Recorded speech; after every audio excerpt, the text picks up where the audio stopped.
ढेर सारी शुभकामनाएं उनको। मैं चाहता हूं, मैं दिल से चाहता हूं कि उनकी मनोकामना पूरी हो। बहुत बड़ा दाव शब्द ठीक नहीं रहेगा, बहुत बड़ा कदम उठाया है उन्होंने।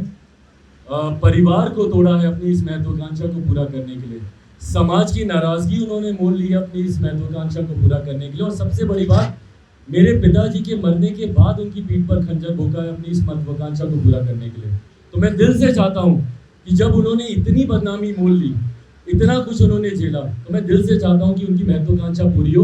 पर इसमें बस एक टेक्निकल मैं जानकारी आप लोगों के समक्ष जरूर रख दूं कि लोक जनशक्ति पार्टी, क्योंकि मैं कुछ मीडिया के चैनल पर मैं देख रहा हूं कि लोक जनशक्ति पार्टी के सांसद के तौर पर या लोक जनशक्ति पार्टी के कोटे से उन्हें मंत्री बनाया जाएगा।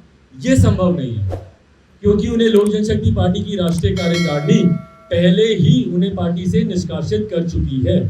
उन्हें पार्टी से निकाल दिया गया है उनके 5 सांसद, उनके 4 और सांसदों के साथ। और इस बात की जानकारी हम लोगों ने चुनाव आयोग को भी दे दी है।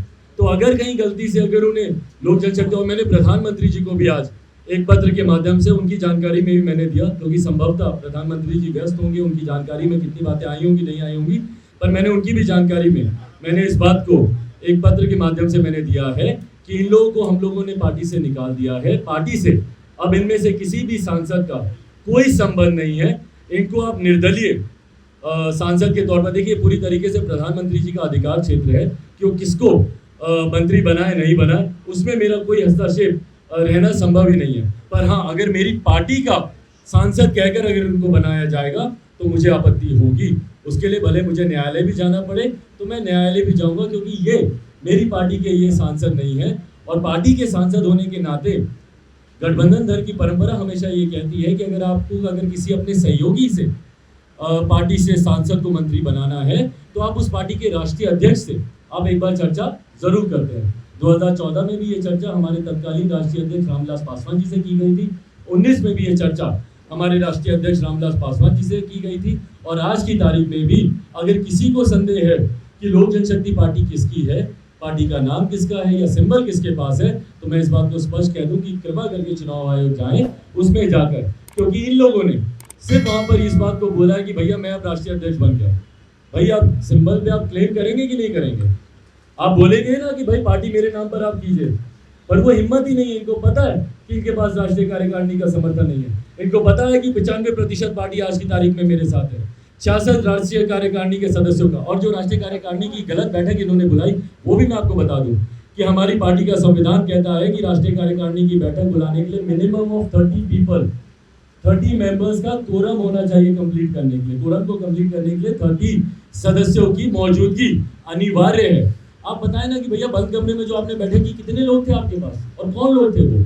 तो इसीलिए चुनाव आयोग में भी आज की तारीख में राष्ट्रीय अध्यक्ष चिराग पासवान है। तो अगर लोक जनशक्ति पार्टी के कोटे से इनको मंत्री बनाया जाएगा तो हमारी आपत्ति होगी, हमारा ऐतराज होगा, और उसके लिए हम लोग को न्यायालय भी जाना पड़े तो हम लोग जाएंगे। स्वतंत्र सांसद के तौर पर आप इनको मंत्री बनाएं, मुझे कोई दिक्कत नहीं है।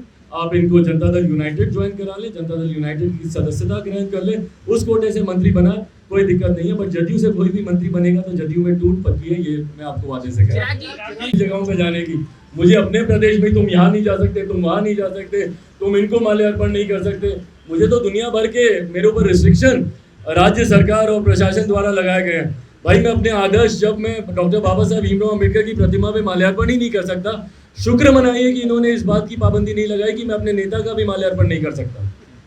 कल को मुझे लगता है उनकी प्रतिमा भी, और इस बात का हम लोगों ने आग्रह किया है कि हमारे नेता की प्रतिमा, मैंने प्रधानमंत्री जी को भी एक पत्र, हम लोग की 20 तारीख को राष्ट्रीय कार्यकारिणी की जो बैठक हुई थी उसमें जो प्रस्ताव पारित हुआ था, तो उसमें हम लोगों ने मांग की है कि हमारे नेता आदरणीय रामविलास पासवान जी को भारत रत्न दिया जाए। उनकी एक प्रतिमा पटना में कहीं पर भी एक भव्य उनकी प्रतिमा, आदमकद बोलते हैं जो पूरी फुल फ्लेज प्रतिमा होती है, उसको यहाँ पर स्थापित किया जाए। और साथ ही में मैं इस बात का भी आग्रह करूंगा, भैया मुझे चिंता है कि जब हम लोग भारत रत्न की जब हम लोग बात करते हैं, इतिहास में भी कितने ऐसे बिहार से महापुरुष गए हैं। भाई अब तो डबल इंजन की सरकार चल रही है ना नीतीश कुमार जी, तो क्यों नहीं उनको भारत रत्न मिलने का काम किया गया? श्री बाबू यहाँ से थे, उनको क्यों नहीं अभी तक आपने भारत रत्न दिलवाने का काम किया? कर्पूरी ठाकुर यहाँ पर थे, उनको क्यों नहीं आपने भारत रत्न दिलवाने का काम किया? आज जो लोग तुरंत खड़े होते हैं कि भैया रामविलास पासवान जी को मिले, नजर आपकी रामविलास पासवान जी के वोट बैंक पर है। आपको चिंता है कि भैया वो हमसे नाराज ना हो जाए, इसलिए जो आप ये राजनीति करते हैं, पर इस राजनीति में पूछिए ना कि आपके सहयोगी जिनके साथ आप जाकर खड़े हुए हैं, क्या वो आपके साथ हैं? उन्होंने जिस नेता को भारत रत्न देने की आप बात कर रहे हैं, जो मेरे चाचा जी ने भी कहीं ना कहीं हम लोग की बात में समर्थन करते हुए कहा है, तो पूछिए कि क्या नीतीश कुमार जी इस बात का समर्थन करते हैं? वो तो हमारे नेता की जयंती पर उनको श्रद्धांजलि तक देना जरूरी नहीं समझते।